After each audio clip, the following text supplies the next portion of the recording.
ابراہیم کنبر، آپ دیکھ رہے ہیں IKN۔ ناظرین، آج ہمارے ساتھ ہیں عبدالرزاق کھٹی، ان کا ایک RK کے نام سے YouTube چینل ہے۔ آپ جانے مانے یہاں کے اسلام آباد کے صحافی ہیں، سینئر تجزیہ نگار بھی ہیں۔ آج ہم نے ان کو پکڑا ہے تاکہ ہم اپنے IKN پہ ان کو متعارف بھی کرا سکیں، اور موجودہ جو سیناریو ہے، جیسا کہ پولیٹیکل جو سیناریو ہے، ہر دن کوئی نہ کوئی تبدیلی آتی ہے، تو عبدالرزاق کھٹی سے ہم پوچھیں گے کہ آپ کیا دیکھتے ہیں، آپ تمام معاملات پہ آپ کی نظر بھی ہے، اپنا خبریں اور تجزیے بھی پیش کرتے ہیں۔ رزاق صاحب، کیا صورتحال چینج ہونے جا رہی ہے؟ کبھی پتہ چلتا ہے کہ ڈائی ہارٹ جو ہیں وہ PDM پہ حاوی ہو گئے مولانا فضل الرحمان کی شکل میں، کبھی دیکھتے ہیں کہ سب پہ بھاری ایک زرداری، پھر یہ ہو جاتا ہے حکمت عملی چینج ہو جاتی ہے۔ ابراہیم صاحب، بہت شکریہ آپ کا۔ اصل میں ایک سوال میں 2-3 سوال ہیں آپ کے۔ ایک تو یہ کہ جس طرح ڈائی ہارٹ کی آپ نے بات کہی، ظاہر بات ہے کہ مولانا کا جو پولیٹیکل جو پس منظر ہے وہ مذہبی ہے، اور وہ اسی کلاس کی نمائندگی کرتے ہیں، لیکن PDM کی جتنی بھی تقاریر ہوئی ہیں یا جتنے جلسے ہوئے ہیں، وہ اس میں انہوں نے اپنا جو ذاتی نقطہ نظر ہے وہ پیش نہیں کیا، لیکن اس کے ساتھ ساتھ انہوں نے جو PDM کا جو اپنا نقطہ نظر ہے، آئین کی بالادستی، سویلین جو سیٹ اپ ہے اس میں اسٹیبلشمنٹ کی مداخلت، اس کے حوالے سے وہ بولتے رہے ہیں۔ ایک تو یہ۔ دوسرا جو سب سے اہم چیز ہے وہ دیکھنے کی یہ کہ اگر ہم 20 ستمبر 2020، آپ کو یاد ہوگا میرٹ میں جو آل پارٹیز کانفرنس ہوئی تھی، اس آل پارٹیز کانفرنس کے اندر سے PDM نے جنم لیا۔ اب جب پیپلز پارٹی کی میزبانی میں، پیپلز پارٹی کی میزبانی میں، اور یہ ظاہر ہے کہ انہوں نے سب کو اکٹھا کیا تھا، اور کبھی کبھی مجھے لگتا ہے کہ یہ شاید سارا جو میلہ انہوں نے شہباز شریف کی پگڑی چرانے کے لیے لگایا تھا، اور مریم نواز اس دن 20 ستمبر کو جس انداز سے سامنے آئیں، اور اس کے بعد جنم تھا مریم نواز کا، سیاسی جنم تھا، اور میرا خیال ہے مکمل جو ہے وہ اتنی مختصر مدت میں جتنا انہوں نے گرو کیا اور جتنی کلیئرٹی سے چیزوں کو انہوں نے لوگوں کے سامنے رکھا، یہ بڑی مشکل سے تاریخ میں ہم چیزیں دیکھتے ہیں، سیاسی تاریخ میں، کہ جس طرح انہوں نے خود کو گرو کیا، اس حد تک کہ خود میاں شہباز شریف کی اپنی تقاریر میں وہ کیرزما یا وہ جو کھچاؤ ہوتا ہے لوگوں کو اپنی طرف راغب کرنے کا، وہ نہیں ہے جو مریم میں ہے۔ ایک تو یہ تھا، لیکن اس جو PDM کا جب جنم ہوا، مجھے پتہ نہیں کیوں ایسا لگتا ہے کہ بظاہر انہوں نے کہا کہ وہ ملک کو ایک انقلاب کی طرف لے جائیں گے۔ ظاہر ہے کہ ہم جو عوام کی آزادی کے خواب دیکھنے والے لوگ ہیں، ایک شہر کے خواب دیکھنے والے لوگ ہیں، ہم سمجھتے رہے کہ یہ پولیٹیکل رومانس جو ہوتا ہے، جو سیاسی رومانس 80s میں جو ختم ہوا تھا، اس بار ایسا لگا کہ بھی ہیں اور خواہشمند بھی ہیں، ہم چاہتے بھی ہیں، پر امید بھی ہیں، لیکن کیونکہ جو اسٹیبلشمنٹ نے جس طرح اپنا پینیٹریشن کیے، یا جس طرح جال بچھایا، جس طرح سسٹم کو چلانے کے لیے اس نے سرمایہ خرچ کیا، لوگوں کو اپنی طرف راغب کیا، مائنڈ سیٹ چینج کرنے کے لیے جو سارا کام کیا، اس میں میاں نواز شریف کا جو نیریٹو تھا وہ بڑا اسٹرانگ تھا۔ ظاہر ہے کہ بلاول بھٹو، جن کی والدہ اور خود ان کے نانا اس پورے سسٹم کا شکار تھے اور خطرناک طریقے سے شکار ہوئے، بلاول بھٹو چلے نہ بھی چاہتے ہوں، لیکن میں ذاتی طور پر سمجھتا ہوں 1-2 بار جب پارلیمنٹ ہاؤس میں ہم اکیلے بھی تھے تو انہوں نے کچھ ایسی باتیں ضرور کہی تھیں۔ جب میاں نواز شریف نے یہ بات کہی تو یہ امید جاگی کہ پنجاب 70 سالوں میں جو تماشا دیکھتا رہا، اب وہ جو ہے وہ کروٹ بدل کر ایسے اٹھا، اور ایسا لگا کہ شاید یہ بالکل جو ہے وہ تل پٹ کر دے گا نا پورے سسٹم کو، اور بیچ میں سندھ آ گیا۔ تو ظاہر ہے اب لوگ کہتے ہیں کہ بھئی زرداری سب پہ باری۔ میں آج آپ کو ایک بات بتاؤں، پاکستان کے اندر ایک ہی موقع تھا انقلاب آنے کا، اور وہ تھا 27 دسمبر 2007، جب محترمہ یہاں شہید ہوئیں۔ اس دن اگر ان کی میت GHQ کے سامنے لا کر رکھ دی جاتی تو آپ اندازہ کریں کہ اس ملک کی کیا صورتحال ہوتی۔ وہ موقع نہ کبھی آئے گا۔ اب تو راول پنڈی لانگ مارچ ہی نہیں آ رہا کچھ بھی، ہاں، مقصد یہ کہ وہ ایک ایسا مرحلہ تھا جس میں اسٹیبلشمنٹ نے اتنا بڑا سیاسی جوا کھیلا تھا، اور جس میں وہ کامیاب ہو کر نکل گئی۔ اب اس کی امید نہیں ہے. ہم کیونکہ سیاسی رومانس کا شکار رہے ہیں اور وہ کہتے ہیں کہ ہر بار ایک ہی سوراخ سے ڈسے جانے والے مومن ہیں، تو اس بار بھی اب آپ دیکھیں کہ جیسے ہی وہ ساری باتیں ہوئیں، نہیں میاں یہ نواز جو شریف کھٹی نے صاحب یہ بھی جو بیانیہ بنا تھا، اس میں بھی ہمیں تو امید یہ تھی کہ اب بازی پلٹ جائے گی، اسٹیبلشمنٹ سرنڈر کر دے گی، سیاسی جماعتیں ہیں وہ جیت جائیں گی، لیکن اب حکمت عملی ایسا کے نہیں نام تھا. ابراہیم صاحب دیکھیں نا، آپ چیزوں کو تھوڑا اندازہ کریں کہ پیپلز پارٹی سب سے بڑی اسٹیک ہولڈر تھی اس پورے سسٹم میں. سندھ ان کے پاس ہے، اور ظاہر ہے کہ بلاول کو جس طرح انہوں نے کوشش کی سامنے لائے، بلاول نے خود بڑی کوشش کی، اپنی جگہ بنائی. جو ان کے والد نے پوری پیپلز پارٹی کا تیا پانچا کر دیا تھا، اس کو انہوں نے بہتر کیا، اس کی ایک شکل تبدیل کی. اب اس پورے سسٹم میں جہاں 13-14 سال سے سندھ میں اسٹیبلشمنٹ کے اتحادی فارغ بیٹھے ہیں، انہیں کوئی کام نہیں ہے، اور ظاہر ہے آدھے سے زیادہ لوگ انہوں نے پیپلز پارٹی میں شامل کر دیے تاکہ ان کی مخالفت نہ ہو انتخابات میں. زرداری صاحب نے مل ملا کے چیزوں کو چلایا. مولانا سسٹم سے باہر ہیں، نواز شریف سسٹم سے باہر ہیں، مریم نواز باہر ہیں. تو ظاہر ہے جو لوگ سسٹم سے باہر ہیں وہ اپنی بات کرتے ہیں، جو سسٹم کے اندر ہیں وہ اپنی بات کرتے ہیں. اپنے اپنے مفادات کا ایشو ہے.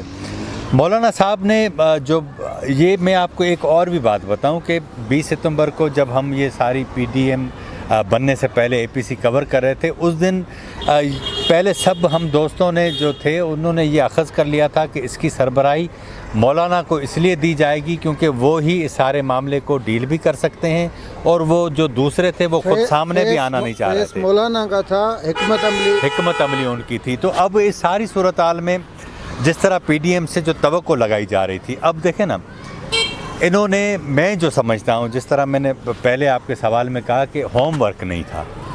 ہوم ورک اس لیے نہیں تھا کہ آپ ایک بہت بڑی طاقت سے مقابلہ کرنے چلے تھے، ٹھیک ہے نا. ہوم ورک آپ کا خطرناک قسم کی، اور جس نے اپنے ٹارگیٹ سیٹ کیے ہوئے ہیں. نہیں ٹارگیٹ سے، لیکن ان کے اپنے لوگ ان ساری سیاسی جماعتوں کے اندر موجود ہیں.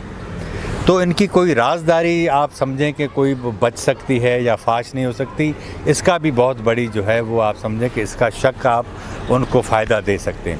اس ساری صورتحال میں اب پہلے انہوں نے کہا کہ 31 دسمبر کو استعفے لے لیں گے، 31 جنوری کو ہم دیں گے، پھر لانگ مارچ کریں گے. ہم سارے دوست جو ہیں یہ تجزیے آج سے 15-20 دن پہلے کر رہے تھے کہ بھائی اسلام آباد میں بہت زیادہ سردی ہوتی ہے، کووڈ بڑھتا جا رہا ہے، اور آپ یہ کس طرح ممکن ہے.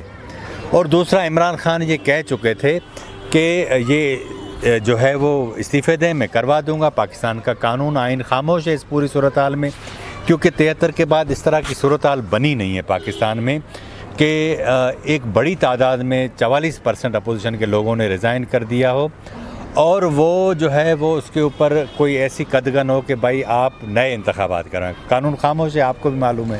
بحران پیدا ہو جائے گا. ویسے ناممکن نہیں ناممکن تو آپ کہتے ہیں، لیکن اگر اسٹیبلشمنٹ اس کے ساتھ کھڑی ہو وہ بھی نہیں ہے نا، وہ تو نہیں سنا. دیکھیں نا اس وقت جو ایشو ہے وہ یہ ہے کہ دو آدمی تھے اونٹ کو کاٹ رہے تھے، ٹھیک ہے نا. اونٹ اچانک اٹھا تو دونوں نے ایک دوسرے کی داڑھی میں ہاتھ ڈال دیا، اور دونوں جو ہے وہ ٹنگے رہے، نہ زمین پر تھے نہ آسمان پر.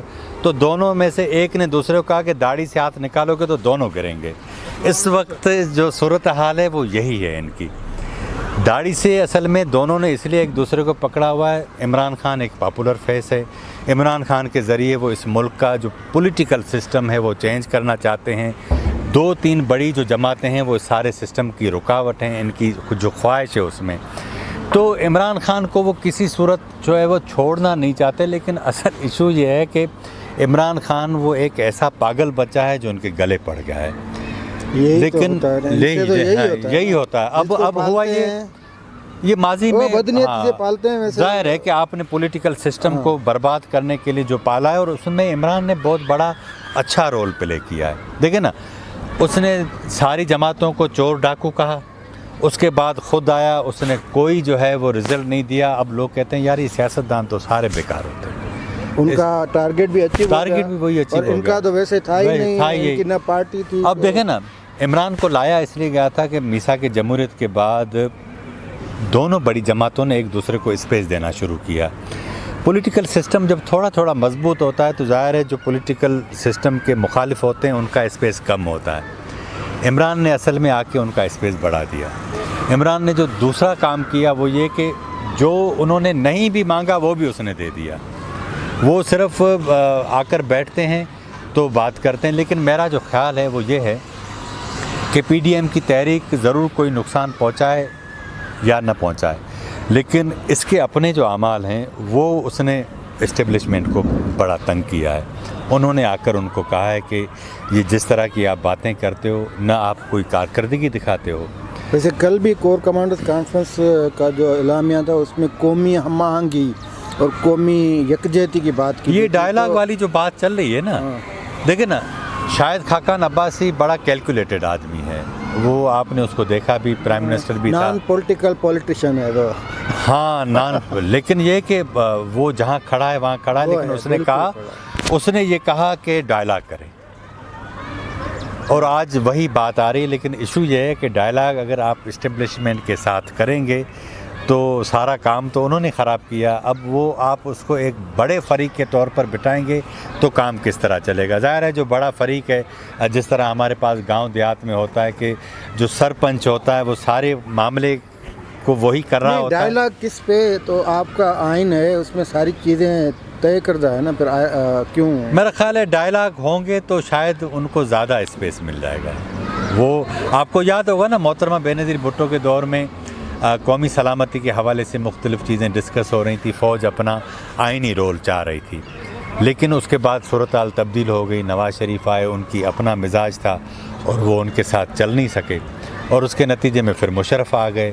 پیپلز پارٹی اصل میں وہ پولیٹیکل رول سے ہاتھ اٹھانا نہیں چاہتے، سرنڈر نہیں کرنا چاہتے وہ اپنے، اسی لیے ڈائلاگ. سر آپ دیکھیں نا، آپ اندازہ کریں کہ یار پٹواری اپنے پاور نہیں چھوڑتا، یہ تو ملک کا پاور ہے. کس طرح ممکن؟ اچھا کھٹی صاحب، اب آخر میں ہم یہ کہیں گے کہ یہ جو جیسا کہ وہ نہ استعفاؤں پہ بات بن رہی ہے اپوزیشن کی، نہ لانگ مارچ پہ بن رہی ہے، وہ تاریخ پہ تاریخ مل رہی ہے، تو ان ہاؤس چینج والی جو ہے نا وہ ہو گئی آج کل مارکیٹ میں، وہی خبر ہے. میرا خیال ہے کہ اور ان ہاؤس چینج اس صورت میں کامیاب ہو سکتی ہے اگر وہ ہاتھ کھینچ لیں. میرے جو سورسز بتا رہے ہیں، گزشتہ ہفتے جو میٹنگ ہوئی تھی ISI چیف اور آرمی چیف کی، اس کے بعد ان کو وہاں سے کچھ نہیں ملا. پھر ان کو یہ کہا گیا کہ ہم اس معاملے میں مداخلت نہیں کرتے، اور اگر آپ نو کانفیڈنس موو لاتے ہیں تو یا بسم اللہ.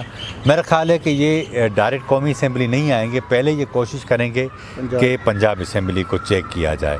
اور وہ جس طرح باتیں چل رہی ہیں کہ زرداری صاحب کا ان کے ساتھ، چودھریوں کے ساتھ تعلق رہا ہے، اگر زرداری صاحب کی یہ کوشش ہو جاتی ہے، پرویز الہی کو اگر CM کے طور پر یہ سارے لوگ حمایت کرتے ہیں تو ظاہر ہے کہ PTI ایک طرف ہو جائے گی. وہ تو فگرز جو ہے نا، وہ اگر مسلم لیگ نواز سچی ہو تو پھر ہو جائیں گے نا، ظاہر ہے. لیکن مسلم لیگ نواز کو جو سب سے بڑا ایشو یہ ہے کہ پرویز الہی اگر CM بن جاتے ہیں نا تو وہ بہت اچھے CM بنیں گے. ظاہر ہے شہباز شریف کے بعد اگر کوئی اچھا ایڈمنسٹریٹر ہے تو پرویز الہی، لیکن بوزدار سے تو وہ 1000 بار اچھا ہوگا نا. ظاہر ہے کہ وہ شکل تجربہ ہے.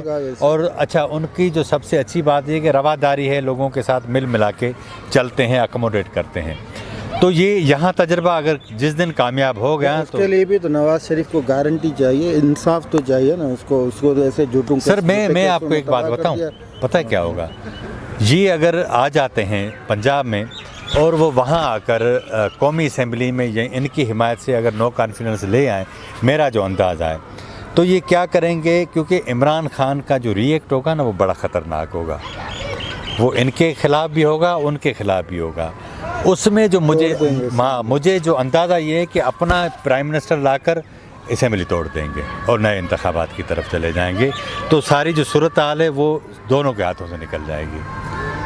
ساری صورتحال دونوں کے ہاتھ سے، ہاتھ کچھ بھی نہیں آئے گا. کھٹی صاحب دعا کرتے ہیں کہ سسٹم، یار وہ آپ نے تو مایوسی کر دیا. مجھے امید تھی PTM آپ کو ایسا نہیں. میں آپ کو دیکھیں نا، اصل میں ہمیں عمران خان کی طرح وہ جو خواب فروش نہیں ہونا چاہیے.